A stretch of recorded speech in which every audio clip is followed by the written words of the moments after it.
There you go. I can hear you and I can see you fine. Okay. All right. You want to get the show on the road? Sure.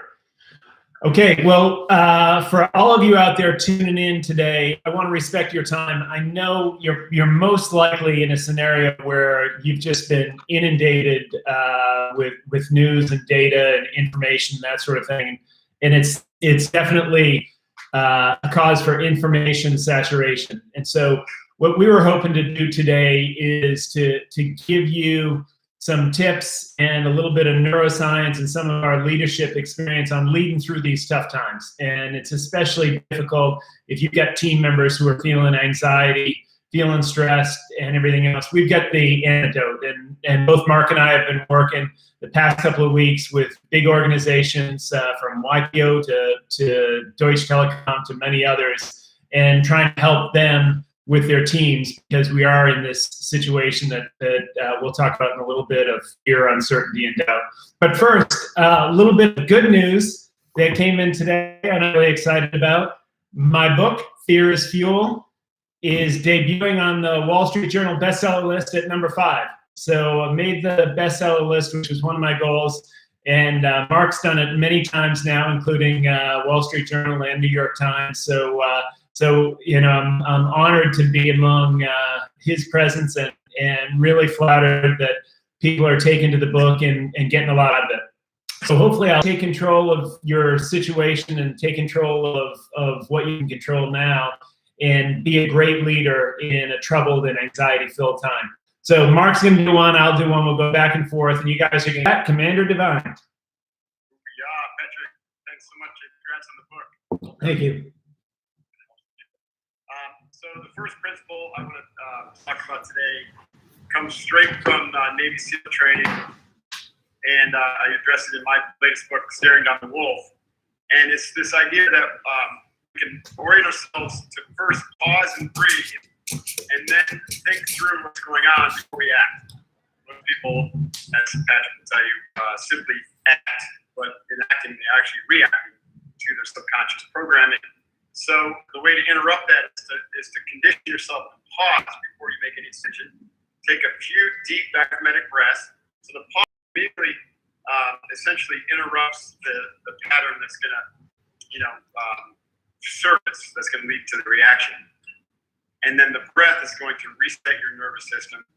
So this, I don't want to go into all the details there, and some of it's quite familiar to you, but just the act, training yourself to pause and breathe, is profound.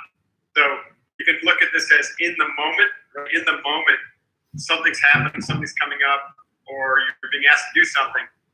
Pause and breathe into it.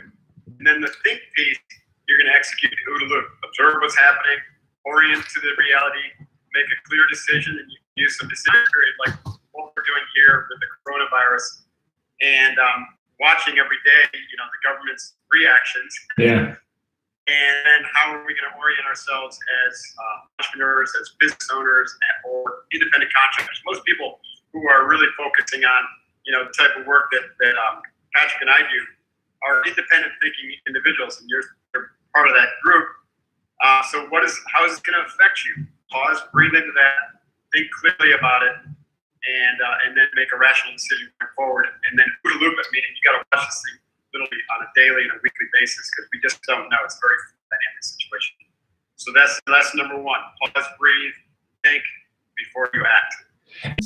So what we do that based on our subconscious database of all our past experiences put in there that are called prior beliefs. Now, when something novel comes along, you've all heard it called the novel coronavirus. Well, you might wonder what that means. Novel is just a fancy way of saying new and unknown. So if it's new and unknown, we've got nothing inside our database to pull upon to predict the future. So we have this uncertainty that releases something called free energy. And what Mark's talking about is when that free energy gets released, the amygdala, that gland at the base of your brain that handles the fight, flight, or freeze, that activates, shoots out cortisol. DHE's point is absolutely spot on. That breathing is the first way to do it. It's a great opportunity. My first point's a little bit different, and it goes back to health. I want to talk about boosting your immune system, because there's a lot you can do right now to take control of your immune system. And I'll give you 5 points there. One of them if you want to PM me on Instagram here afterwards, I can give you some of the details. But I had a call last week with Susan Blum, who runs infectious disease for Mount Sinai, and she gave me a great list of supplements that we can be taking, everything from zinc to NAC to a certain type of mushrooms that will immediately help boost our immune system. So no matter who we are, so taking care of supplements and your diet is the first thing. Exercise. I was talking to Mark beforehand. I did burpees in my workout today in honor of him and his burpee challenge, which I've been a part of for a while now. And not just aerobic exercise, not just keeping that heart rate steady, but not drinking maybe a glass of wine at dinner normally, but try to stay off that. And really good plant-based diet. Keep your protein up if you're working out hard. And that's my first one, is boost your own immune system. Take control of it yourself. Make yourself stronger. Mark? Patrick, I agree with all of that, and I think that's incredibly important. It dovetails with my second point, which is to maintain balance. Your immune system essentially is it's going to be out of whack if you're out of balance. And so all the things that Patrick mentioned will help you get back into balance or maintain balance. And we can look at our life and this opportunity that we have to pause to rebalance. So one of the best ways to do that is sleep. So how many of you are looking at this and saying, holy cow, I'm all of a sudden had time to sleep because I'm under house arrest shelter in place. I don't know about you, Patrick, but I've gotten 10 hours the last 3 nights. I've been pretty damn good myself. Catching up, obviously, I was a little sleep deprived from the first 3 months of the year, and the book launch and all that kind of stuff. So use this as an opportunity. There's light and darkness, right? The darkness side of this is fear, uncertainty, and doubt, and very real risk for certain populations who I think even the bigger risk, at least statistically, in terms of the number of people impacted, is the economic impact that has been caused by the government's reaction. And so it's going to be severe it's going to be far more severe than the impacts of the coronavirus. Yeah. And we're already into a recession, and I'm seeing reports that it could be, 1929 level recession, and it'll take months, if not years, to pull out different aspects of it. And the main reason is the impact on small businesses. We have a small business, and we're looking hard at this and going, wow, we're actually well positioned because we're in the self-help space, which is one of the few businesses that actually does okay in crisis situations. But a lot of businesses aren't that fortunate. Even though we're in a position in that space, a lot of online programs, we are still looking hard at how to preserve cash and position for a major disruption in our business. So that's causing a lot of imbalance. It's the government reaction to the crisis is going to cause a lot of imbalance for a lot of people. So with that, you got the negative, which is issues around cash and issues around fear and all that. But then there's the positive, which is like the incredible opportunity that is in front. You're going to need to catch that up eventually. Right? Your body will just it goes into a deficit, but you can catch it up through napping and through extra hours. And then the other opportunity is for me to spend more time outside, being sensitive to social distancing requirements, of course. I live right on the beach, so taking beach walks, I encourage you to find balance, and so you can see those opportunities. It's very hard to see the opportunities and the silver linings when you're out of whack and full of fear, checking your Facebook feed and news feed every 20 minutes. That's a great point, Mark. That can get you spun up, particularly on social media. If people are really high anxiety, I just advise them to shut it off, to just stay off social media, or just do it one way. If they want to give an update or shoot a picture out so their friends know they're all right, then just do it one way, but don't sit there scanning through everything. And how dense and how big that city is. Yet something, I don't know the current numbers, around 80,000 or 75,000 people are the only ones who got it in a city of almost 12 million people. So that was even after the government got a late start responding to it. So they had a doctor who was the one who passed away who kept saying, this is really bad, this is really bad. They ignored it. They got a late start. Now, the flip side of that, to keep with Mark's idea of balance, is it's a draconian state, so they could shut everything down very quickly, and they reacted very quickly to shut things down, to test people, to isolate them. We can't do that here by law in the US, but I see a lot of people, Mark and myself included, on their own, who are sequestered. My family, sadly, is back in France without me. I'm stuck here in Boston, sequestered, but I'm getting a lot of work done. Like Mark said, I'm taking advantage of it now, but I'll keep rolling here. So the facts are, in that instance, in Wuhan, it was shut down pretty quickly.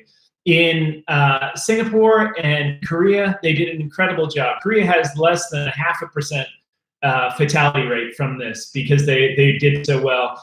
I don't understand what's going on with Italy, but Italy has very high fatality rate, about 80%, and they have the same population distribution by age as Germany, and Germany is less than 1% fatality rate. So it might have something to do with the available healthcare, it might have something to do with the testing capability, I'm not really sure. But the facts are that the virus, I was talking to a guy from Ernst & Young yesterday who runs the China division in Shanghai, I think, and he said everything's pretty much back to normal. All the Apple employees have gotten back to work. They've shut down all the emergency hospitals that they set up, and things are pretty much back to normal. And that was after basically 7 weeks, nearly 8 weeks of bounce back. The pent-up demand will start to release as well. So hopefully, we don't know what the recession is going to look like, but hopefully you're prepared, focused on the facts. The other good fact I heard yesterday was 75 people in Seattle are now testing a new virus vaccine. So they started the vaccine testing, so that's already out much. This is a time not to lose focus, but to intensify your focus. And what I mean by that is back to the silver lining playbook here. Business-wise, and personally and professionally, we can use this period of time to really dig into alignment. Are we focusing on the right things? And are we asking ourselves every day, what's the most important target for me to laser focus on today, which is going to lead to me moving forward and through this crisis so that I come out stronger on the end of it? Or working on too many things. So your attention was diffused across too many different things.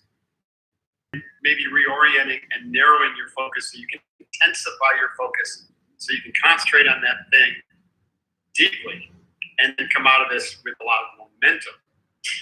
So the way this is working for me is to look at things that maybe we did in our business that we didn't necessarily need to do, but we were okay at doing them. They kind of like we're just kind of cruising along, but they did bleed off our focus. And say, asking ourselves, do we need to do that? Also, taking energy that we were putting into, let's say, our event business, which we know is going to be parked on hold for 3 to 6 months, and refocusing that energy on our online business. So there's a lot of ways you can look at this. People who are already in transition or thinking about transition, what a great opportunity to actually transition, right? Because, here's your catalyst. Yeah, there you go. That's it. So use the time to intensely focus on, what's the right thing for you to move forward and dial in, and use a couple of tools that we really like. One is the Eisenhower matrix. Always ask what is urgent and important. Do those things first, and then do the things that are important but not urgent second. And stay away from things that are not urgent, not important. It's not important at all. We tend to, if you do an 80-20 analysis or Pareto analysis on the 20% of the things that have the biggest impact, you'll find that they're urgent and important. So just focus on those and just stop doing the rest, or outsource it, or let it go. So Excellent. That's Pareto focus. Excellent, Mark. So we're getting some great comments about people seizing the opportunity, saying it's a great time to evaluate and go after what you really want, which is exactly what we're talking about. My number 3 is focus on what you can control and let go of what you can't. So one of the things I mentioned before is we produce free energy, and that's the root of all fear and all anxiety. And when that happens, it's because we can't predict an outcome, or there's surprise or uncertainty or something that we can't control. If you try and focus on something you can't control, there's always uncertainty, because you can have your diet nice and strong. All these things are things you can tell yourself every night when you go to bed. I'm doing all the things that I can, taking control of my life. I'm empowering myself. And when it comes to how much debt relief there is from the Small Business Association, how much the stock market's going to fall, you can't control any of that. And all you can do is produce free energy and produce worry if you sit there fixated on it. And that's another good reason to shut off the news. I get a lot of people. I started 4 startups very successfully. I've invested in over 3 dozen small startups as well. Now, not so small like Slack. But one of the things that a bunch of people ask me is what stock tips? What do you advise right now? And then the thing I'd say is, look, if you have spare cash and you've checked your liquidity and you know you're good for a year and you want to invest in anything that's taken a real hard hit that's a good business, whether it's Netflix or Starbucks or Apple or Uber. Really important that you can control as well is your community. So getting online, joining us for things like that, talking with your friends. I FaceTime my family back in France 2 or 3 times a day just to stay in touch. I'm talking to my neighbors, and we're keeping it a distance here, and still staying in touch with the community. Like Mark said, going for walks on the beach. That's so important to the mental health, because we're at the end of the day, we're social animals. So one thing we can control is our outreach. Don't wait for people to call you. Call your friends from high school or college that you haven't talked to in years and just check in on them, see how they're doing, and be the one to take the initiative. The other thing I want to mention too, a little bit about fiscal responsibilities, be creative. So a lot of things are going on now. I've had a bunch of speaking gigs cancel, and it's more than probably $60,000 worth of income for me. I just paid off a American Express bill. It was $35,000. My wife and I were talking, and she said, well, why don't I call up Amex and see if they can kick that payment back to us and hold it for a couple of months while we get through the next 2 months. She called them up. Amex sent us a check back for $35,000 we made for payment. And they said, look, you're good for at least another month. We might give you 2 months before you have to pay that off. So just thinking creatively like that, don't automatically think to yourself, well, the mortgage company isn't going to help me. The bank isn't going to help me. At least give it a try, because that's in your control. So do what you can control. Think creative. Right now, mortgage rates are kind of being pressured due to demand. I understand, but for demand for refinancing, so you give it another 30 days, and I think you'll see them drop. And I'm watching closely because my intention is to refinance a property that I own and actually take some cash out to pay off another mortgage that I own that's a lot smaller, right? So that would basically allow me to pay almost the same amount for the property and refinance, just a little bit more, and then get rid of a $3,000 a month mortgage payment. It's a great strategy. Like that, right? So think about refinancing, think about debt holidays, talking about student loan deferments or even forgiveness for a certain amount. So watch closely what comes out of the Gov. And also, don't just blindly jump into it. Also, like I look at the guidelines initially that came up for an SBA loan, and when I looked at that, like, down the road, right? So unless they change and don't shackle me, I'm not going to do that. At any rate, there are many ways to get through this. Now, my main point here is how many of you can throw up your virtual hands, have wanted to start a meditation practice, but you just can't seem to get around to it. Yeah. I see a lot of virtual hands going up. You tried it a little bit, and you just don't feel benefits right away, so you stop, or life gets in the way. This is a time to challenge yourself. I'm going to challenge you to meditate for every day for a minimum of 20 minutes. And that doesn't have to be anything besides concentration, like box breathing, where you're concentrating on the box. And this will help you deepen your connection to your inner self, what they call the inner domain, which will have a great calming effect and clarifying effect on your mind. It'll be like polishing the mirror of your mind. The mirror right now is clouded all over with all that fear and certainty of doubt and reactionary conditioning and beliefs, whether they're accurate or not, we don't know, of what's going to happen to the country and your life. But if you sit down and just go within every day and just really concentrate deeply and still, the choppy to feel really, really good. And you'll recognize that what's going on in the world is really just what's going on in the world. And this too will pass. And we'll learn and grow from this, and you'll learn and grow from this. And so I challenge you for 30 days. And you'll sleep much better too. No doubt about that. Well, all the physical benefits are well proven now. I'm talking about the psychological benefits, right, Patrick? They're enormous. And yes, meditation, because it's really an active practice. You're doing something. So first, it has an enormous physiological impact that Patrick was talking about. For concentration practice, this is really the way you start the meditation. And if you just try to jump right into mindfulness or something even more esoteric, like insight and time, without doing anything, which is difficult for us in the West. You see a lot of people give up on that early, right? Because it's so overwhelming. It is. They sit down and they basically are thinking, their mind's going all over the place. And so they're basically spending 20 minutes thinking about everything they're trying not to think about for the rest of the day. Yeah. No wonder they fail.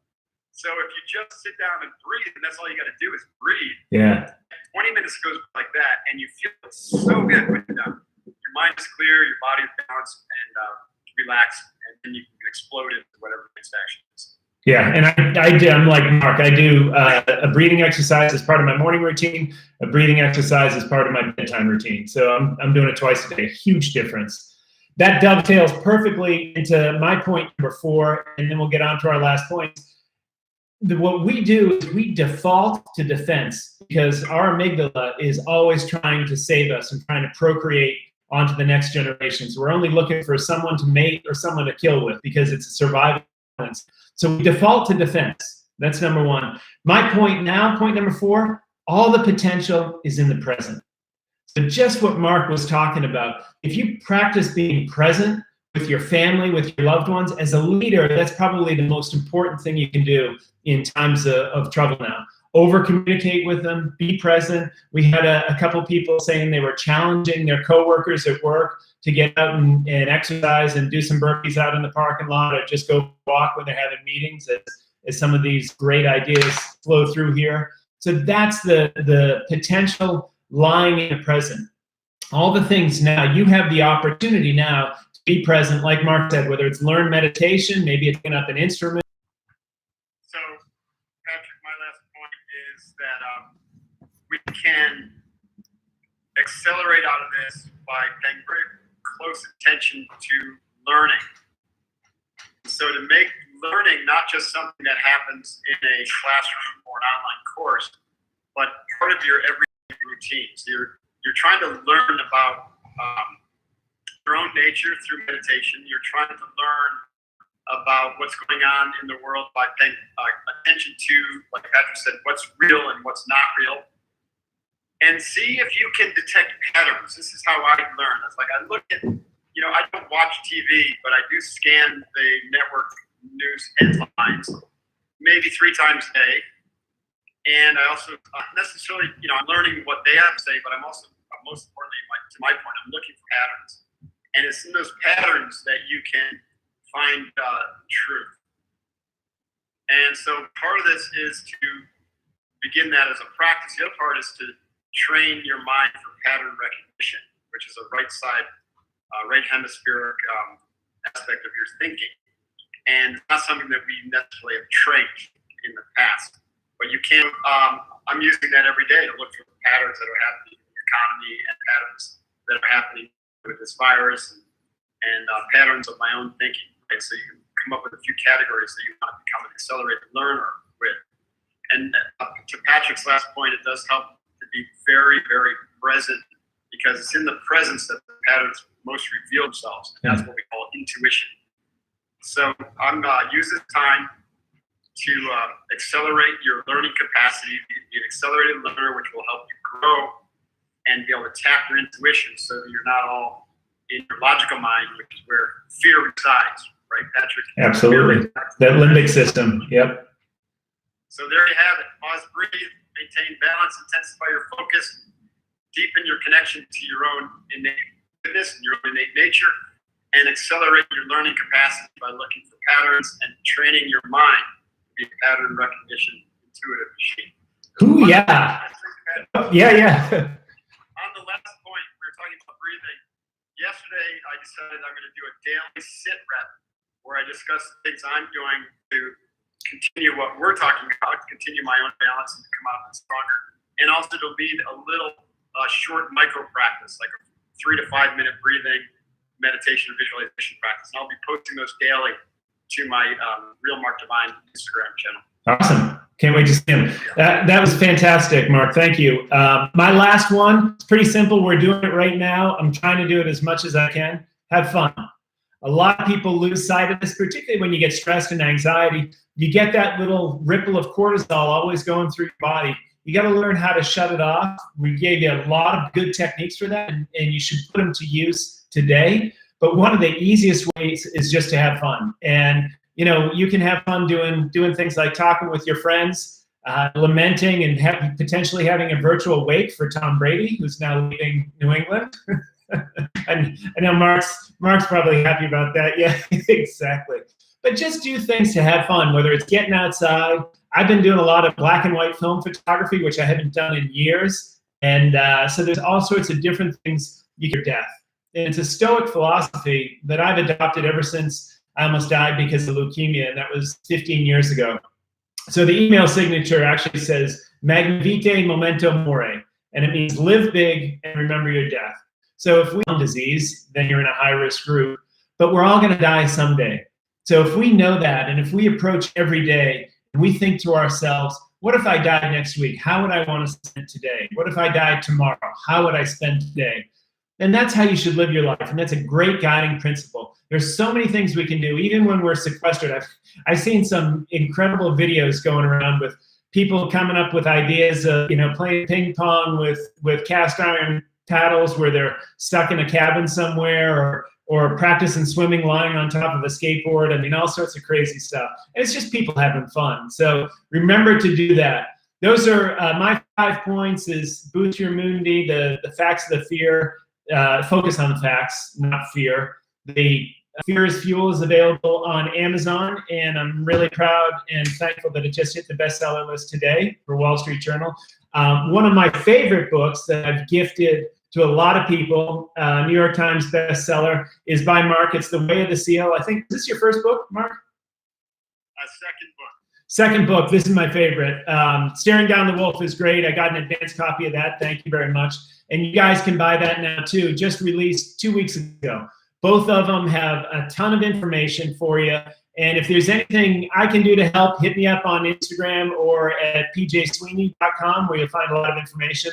If you want that specific list of vitamins and supplements, hit me up on Instagram on a direct message, and I'll get it to you. But other than that, you guys go out there, be great leaders, be courageous, set an example for how other people should act. And Divine, are you out? Yeah, we're out. Be unbeatable, everyone. Stay focused. Patrick, I really appreciate you and honor you for your creativity in putting this together, right? I think it's going to help a lot of people. It helped me, and I'm really super happy you joined us, Mark. Thanks so much. Thank you all very much. We'll talk to you soon.